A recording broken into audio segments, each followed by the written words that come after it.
The biggest question I'm getting from founders right now is how to rethink your marketing. So I thought that'd be the best thing to cover today, given the what the fuck times we're working in. So I think about rethinking your marketing plans in two ways. The first is, what can you do to adapt and survive today? And then what can you do so you're in the strongest position for the future once the dust settles on this crisis?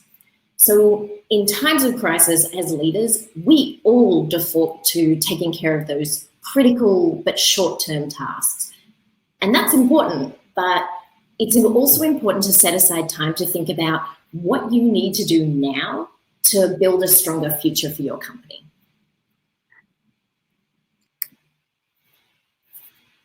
Because let's face it, 2020 is a mess, and we are only 32% through this year.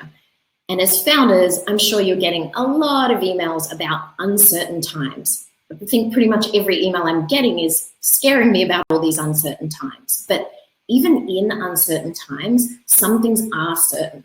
When it comes to creating growth in your business, there are certain best practices. So today, I wanted to share best practices from my 20 years in marketing. And these are best practices that I've also used in times of downturn, like the GFC. So where do you start in building growth at unpredictable times? Here are my top 5 that are relevant for every business. Remember that marketing is much more than ads. Uncover what your audience truly needs. Own your point of difference. Turn it into stories. And test to infinity. So I'm going to take you through these best practices at a high level, so it's relevant to everyone on the call, and then we can dig into more specifics in the Q&A.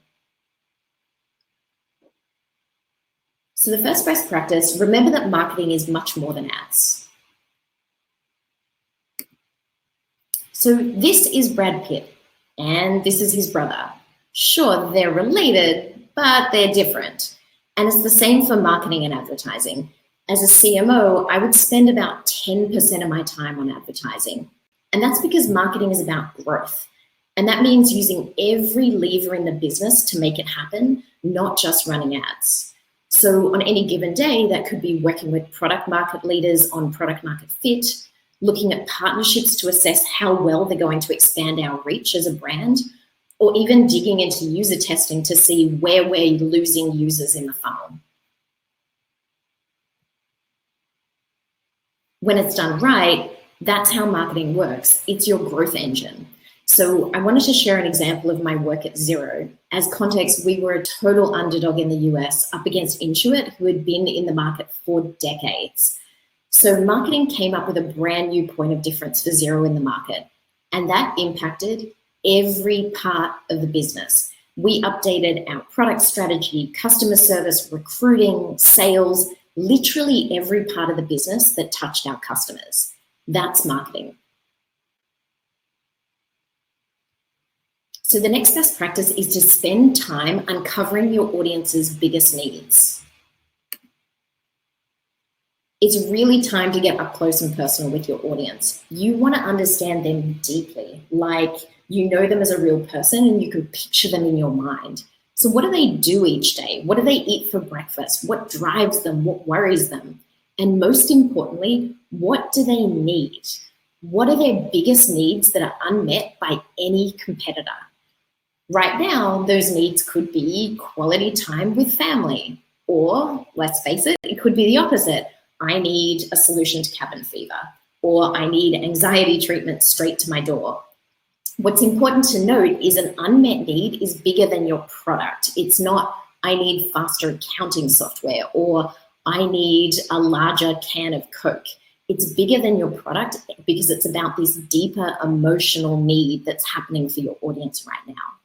So spend real time to uncover that insight because it's your magic bullet to growth. It's the exact same insight that you want to build into your product strategy. Now, beyond your audience's unmet need, it's important to recognize that crises actually change people's minds. So we should be considering right now what could happen if we head into a formal downturn. So this is an awesome audience segmentation that was built from insights that came out of the global financial crisis. If you want to check it out in detail, it's there via Harvard Business Review. So it identifies 4 different mindsets in times of crisis. The first is your slam on the brakes people. They feel the most vulnerable financially. They're going to cut their budget in all ways by eliminating spend, postponing it, decreasing it, substituting purchases, whatever they need to do to cut costs. Interestingly, this isn't just lower income people, it's also anxious higher income people who think that their income or even their health might take a hit. Then we have the second group, your pained but patient group. This will tend to be your largest segment. They are typically pretty optimistic about the long-term future. They're just worried about the short term, especially maintaining their current standard of living. As things get worse, pained but patient people tend to move into the segment 1, the slam on the brakes. Then we have group 3, our comfortably well off. They feel very secure about riding out any bumps in the economy. And they tend to keep buying at near normal levels, but it's much less conspicuous with what they're buying. And finally, we've got our live for todays. They carry on pretty much as usual and aren't worried about savings. So unsurprisingly, they tend to be living in cities, they tend to be younger, they tend to be renting rather than owning. And the biggest change they make is just extending their timetables for major purchases. So rather than buying a car in 3 months, they might buy a car in 12 months. So this type of segmentation is very helpful to overlay with your audience's unmet need, because in times of crisis, it will literally change the way your audience feels about everything. So the best thing you can do right now is listen. I like to treat every audience engagement as free research. So ask your salespeople what they're hearing right now. Monitor customer care emails, calls, and service chats to get a sense of whether your audience's need is changing. Social media alone is a goldmine for insights right now. So if you want to grow, spend more time listening right now and be ready to respond in a way that answers your audience's needs. So one big asset that people don't tend to use as much as they should is your early users. I often think of them as an extension of my team. They have a lot of opinions about what they want to see and hear across everything from your marketing through to your product. So ask them. One simple example we did at Medium when we moved from being a free-only product to having a paid subscription, we invited in our early users first to experience the paid content. And we did a lot of digging into how they wanted to receive their content, where they wanted to receive it, how often, even the topics they wanted to see. It yielded so much insight into their needs, and we didn't need to pay a cent for that because our users wanted to help us help them. So if you're not listening to your audience, it's pretty easy to mess up right now. And even if you don't mess up with them, chances are they might be ignoring you because they're so focused on other things. So here's 2 examples. One got it right and one got it wrong. So on the left is Gal, who gathered a group of her celebrity friends to sing Imagine from their various mansions and holiday homes. Now, if you haven't watched it, it is a masterclass in ignoring your audience's needs, even with the best of intentions. On the right is a brand that's getting it right. Schitt's Creek is an indie TV show that's built a cult following, and with their finale coming up, they heard that their audience was stuck at home on Zoom calls all day. So they released for free a series of Zoom backgrounds so you can make a call straight from a distinctive Schitt's Creek set.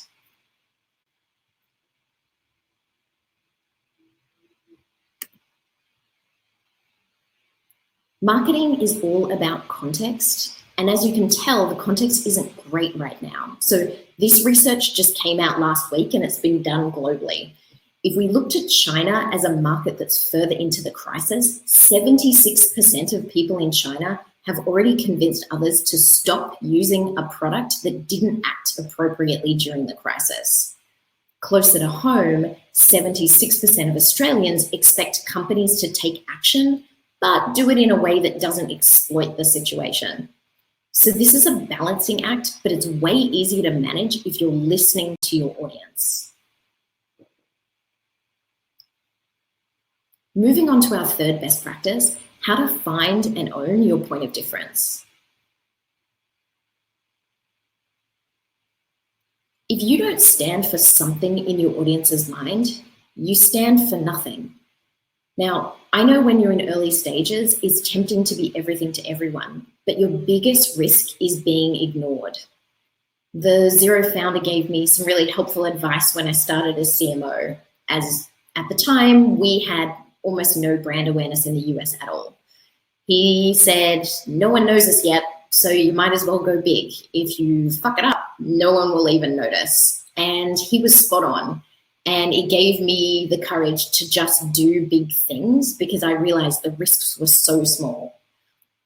So in times of crisis like right now, it's time to make those hard decisions. Why do you exist? And why should people care? It's time to have an opinion about those questions.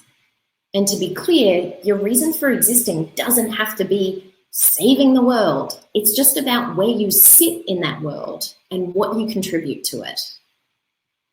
Own that one thing in your audience's mind and hammer it home. Everything you do should reinforce your point of difference.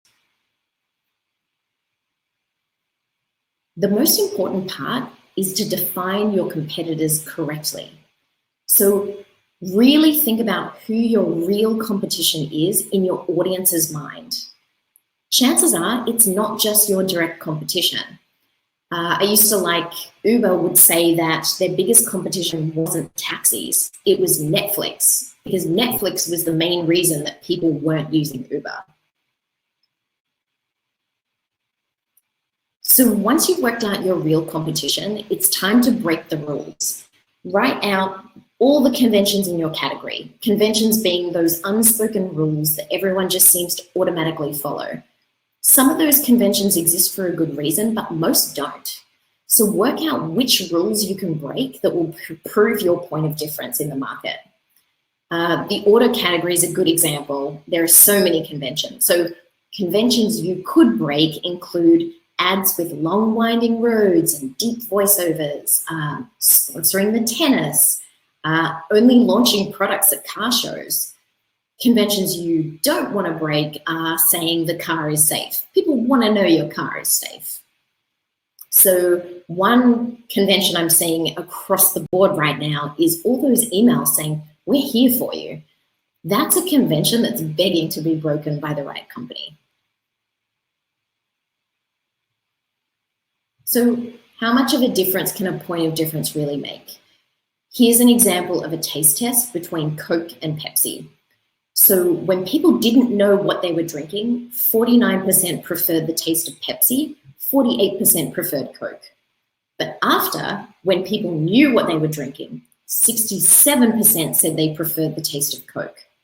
That's the power of owning your point of difference. You can literally change the way people experience something. It's not just psychological, it's actually physiological.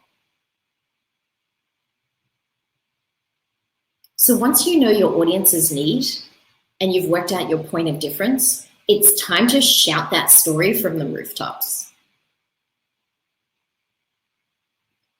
Now, the biggest mistake I see in telling your story, and it's a mistake that I've made myself, is to make your marketing all about you. Instead, think about your company as the catalyst in the story. Then your story should shine a light on the real heroes. So here's a brand new example from Vans showing how to make it work. Their audience is doing it really tough right now. It's local skate shops, restaurants, music venues. So Vans has offered each one of them to design their very own pair of Vans to sell, and they get to keep all the profits. It's a great example of Vans being the catalyst, but not the star of the story.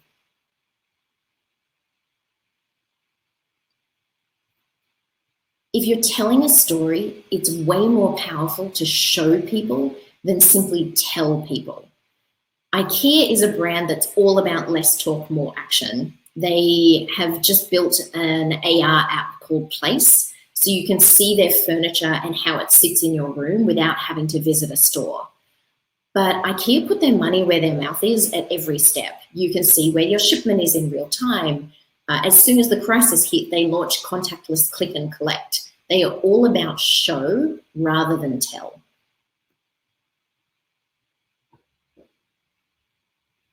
And whatever your story, you want to make it easy for people to take part. So more than ever, people want something to cheer for. And the internet is all about those pockets of belonging. So take advantage of that. One of your best marketing channels is your audience. And it's a great way to grow your reach for free. So one of my early examples was at Google.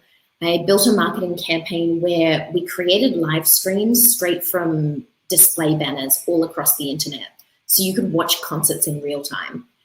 We ended up building in one-click sharing into the banner. So with one click, you could share to social media platforms and emails, and that ended up increasing our views 700x because we realized everyone was still watching the concerts after their friends had shared them while watching live.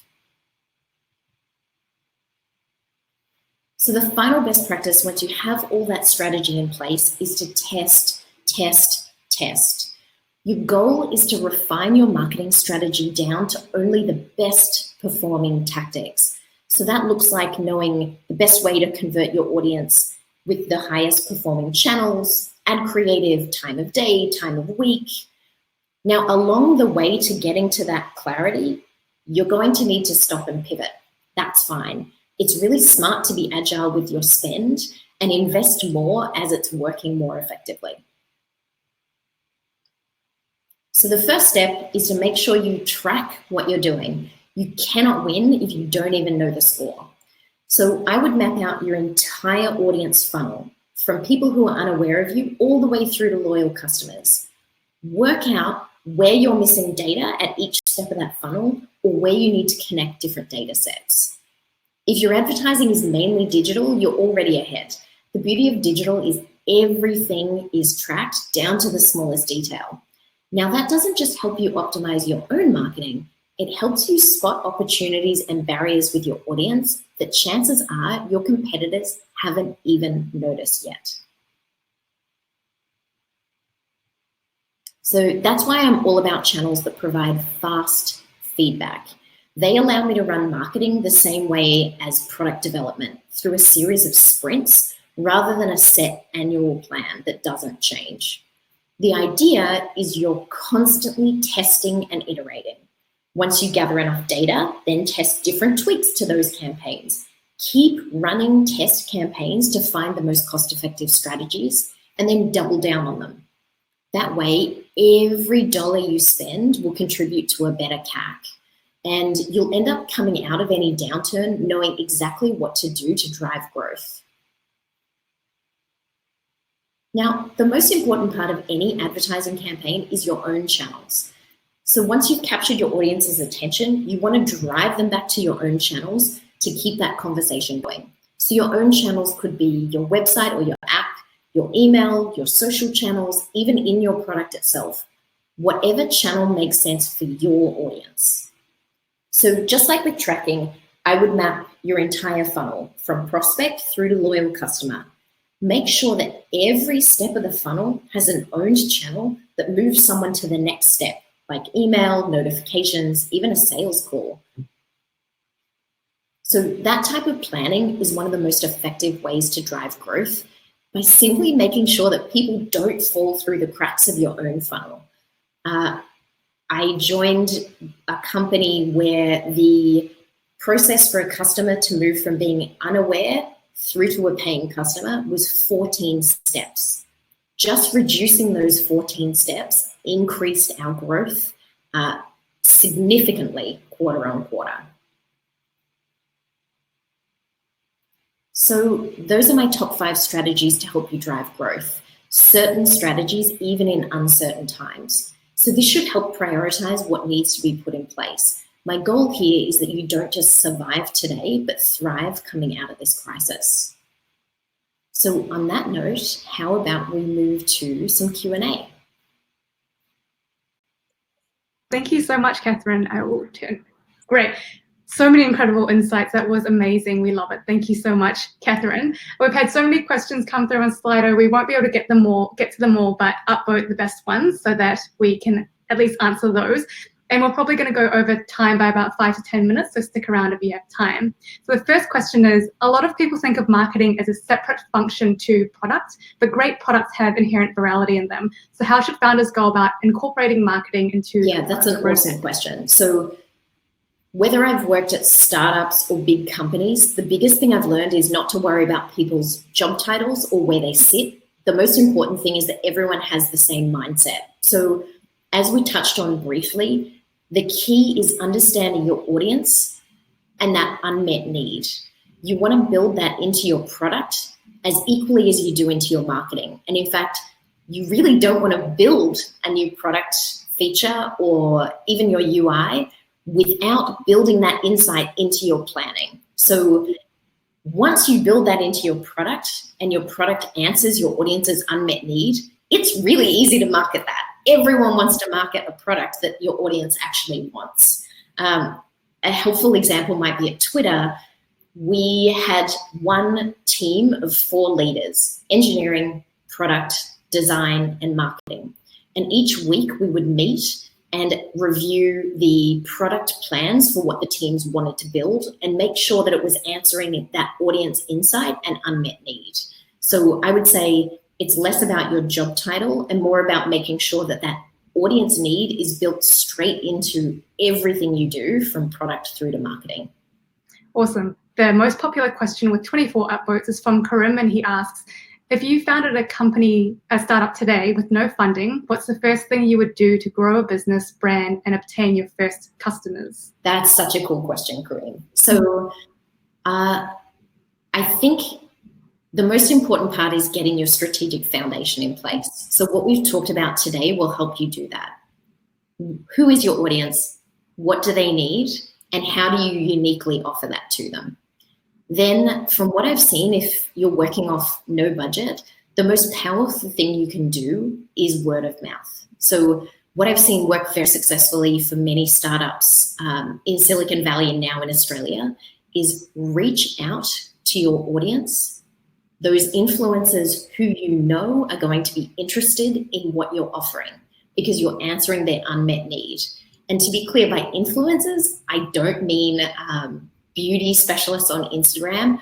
I mean people your audience respects and people who are followed by your audience. So follow accounts are a great way, and social presence are a great way to see who is most respected by your audience. And then I would absolutely be cold calling and cold emailing them, saying very clearly, here is this new cool thing I've built that answers your need. Would you like to give it a try? I think the key there is making sure that the value for them is reciprocal. Often what I find with these people who are influencers in their category is they need to be seen as being on the cutting edge and being first to know things. So if you have a killer product that answers their need, it benefits their brand to make sure that they are the first to know about this and sharing it with their followers. Awesome. Second most popular question, Mike from MyHub asks, in your career to date, what has been the most effective marketing campaign you've run? Have any bombed, and what has been the best ROI? That's a cool question. Definitely bombed. So I'd say the most effective campaign was not a campaign. When I started at YouTube running the global content marketing team, we realized that we were up against a massive competitor, TV. And YouTube was seen as like dogs on skateboards. And so when I was looking at marketing to other marketers, they kept saying to me, why would I put my brand next to dogs on skateboards when I can put it next to like high quality TV viewing that I know my audience is watching? And I realized they only decide their budgets once a year at upfronts. They happen in New York. It's very sexy and glamorous. They get celebrities along and it's like this giant show. So when we realized that YouTube looked like the poor cousin of TV, we realized we need to just speak in the language that these marketers were used to get a bigger slice of their budget. So we made our own upfront, but we did it with all different types of digital media companies. We created a show and we had it at Madison Square Garden. We had 5,000 marketers there, and we showed all the amazing content on YouTube and all the brilliant creators behind it that any brand would be desperate to put their brand next to. And just by doing that show, we managed to secure our targets much more quickly than anticipated that year. Love it. One that bombed very quickly was my first campaign at Google.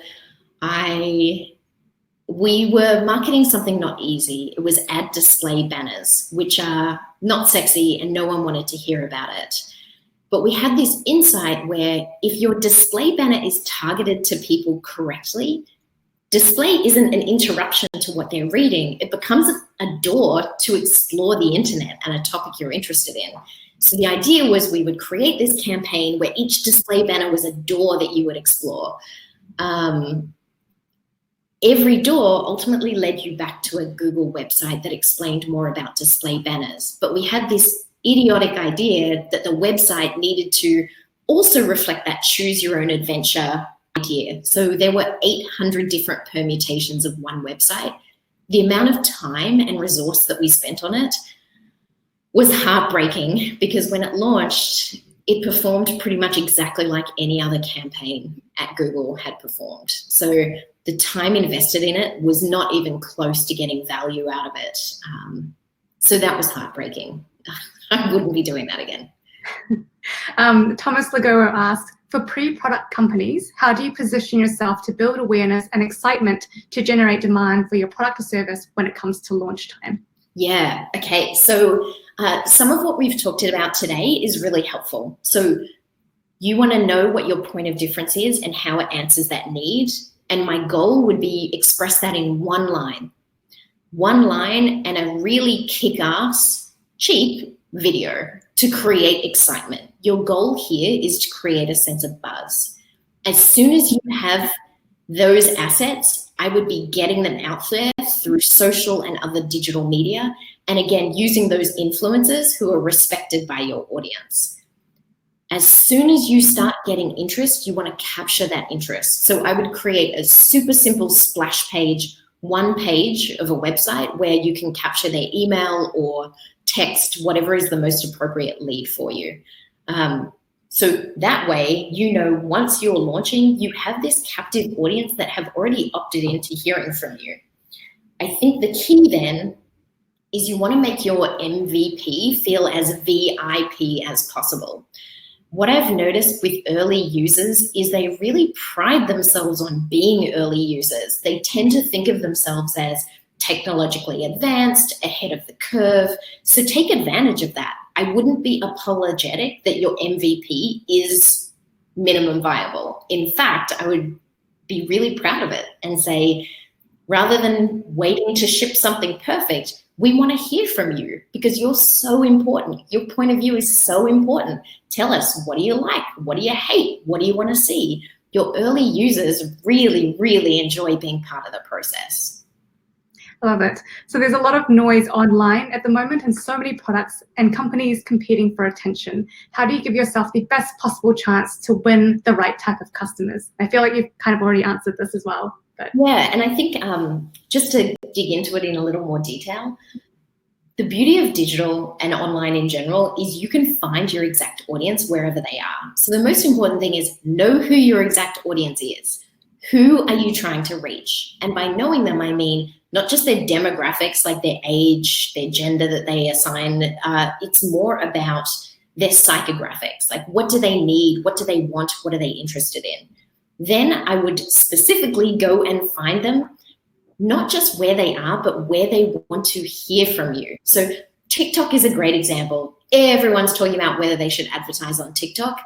It would be a very rare brand that someone wants to hear from while they're watching TikTok videos. So go to your audience when they want to hear from you. One example At Google, we would market to, it was B2B, so we were marketing to account managers, marketing people. On their way to work, we found we could reach them really effectively. They wanted to hear from us in their commute from like 7 a.m. to 9 a.m. They did not want to hear from us at all in their afternoon commute. Anything from 5 to 7 p.m. was a disaster in performing, because the last thing people wanted to do was think about work at that time. So find your audience, find the spot where they want to hear from you, and then very clearly communicate that point of difference that we've been talking about. Awesome. Apte from RoboRigger, and shout out to RoboRigger, which is a Blackbird portfolio company, asked, for B2B hardware products, what is the number one thing we can leverage to get ahead during this disruptive time when everything seems to be going virtual? Yeah, B2B is very close to my heart. So it's something I've been keeping an eye on, especially in these times of crisis, and seeing conferences and events, which used to be our mainstay, are just falling over left, right, and center. So what I'm seeing work really well right now is webinars or other digital education content. What that's allowing is it allows you to get your foot in the door by offering something that's relevant to them rather than looking like you're being self-serving.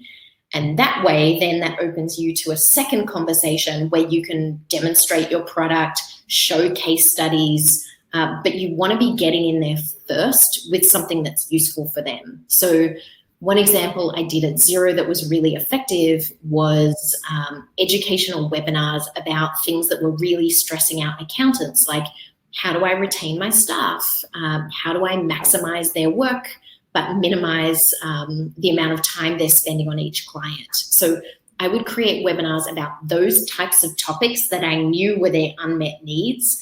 And then as part of that conversation, you can automatically talk about how Xero solves some of those things. Great, got 3 more questions and then we'll be done in 5 minutes. So creating online communities is a great way to heavily engage with customers and users to get a tight feedback loop for product iteration. An audience member asked, as a founder, how do you go about creating an online community and nurturing that group over time? Are there examples you've come across that have successfully leveraged their communities? Awesome. So I think about that in 2 pieces. The first is, where do you go and recruit these people? So a few ways that have worked successfully for me. The first, look to your own customers. So whether you email them, text them, talk to them in the product, ask them if they want to give you opinions about what you're doing. You would be surprised at the response rate on that. It's super high. The second way is, rather than having to go and create your own line following from scratch, you can go to existing media channels and find those audiences. Slack is doing really well with groups and workspaces to have groups that are public but focused on specific interests or professions. And the other way I've seen work really well recently is that you ship your own content. So even if you're writing on LinkedIn or Twitter, spot who keeps commenting, who keeps interacting, and approach them separately and say, would you like to be part of a group that gives us feedback and joins our community? So those are different ways to recruit them. Then the nurture is the hard part. So one thing I've learned the hard way is, if you ask them for feedback, you have to listen to that feedback, or you need to explain why you couldn't address that feedback. Once you invite them into the process, you genuinely have to deliver on that commitment. One other successful way to nurture them is make sure there's like a give-get there. So they're spending their time to share ideas with you. You need to acknowledge that, even if it's in intangible ways, like giving them a little badge on social, giving them an honorary title. It's probably Xero is a helpful example. And I know I'm talking about Xero a lot, but it's basically because it was like a startup in the US, despite being really well known in AUNZ. So at Xero, we had no one who wanted to buy from us. So we went to accountants and bookkeepers and said, tell us, what do you want? What do you want to see in your product? What do you want to see about how we market to you, how we sell to you? And went to existing online communities of accountants. And we ended up creating our own little community that we met with quarterly, and we would present product roadmap, marketing plans, positioning ideas, everything for their feedback. And we gave them honorary titles. So they're called Zero Ambassadors, and they use that to build their own brands. We would even write content for them and then get PR around that, or publish that in Forbes and other places looking for contributors. We did that work, but it was to build their brand as a Zero Ambassador. Awesome. Well, sadly, that's all the time we have for today. Thank you so much, Kathryn, for being incredible and taking the time to chat with us this morning. You are now off to the Starmate room for private Q&A. And everyone else, I will see you at Bill Ty's session tomorrow, starting nice and early at 7:30 a.m. Australian Eastern Time. Bill's an investor in Zoom, Canva, and Wish, and he'll be sharing how founders fundraise. So be sure to come along and hang out with Bill and I tomorrow. Thank you, Kathryn, again. Thank you, guys. Thanks, everyone. Bye.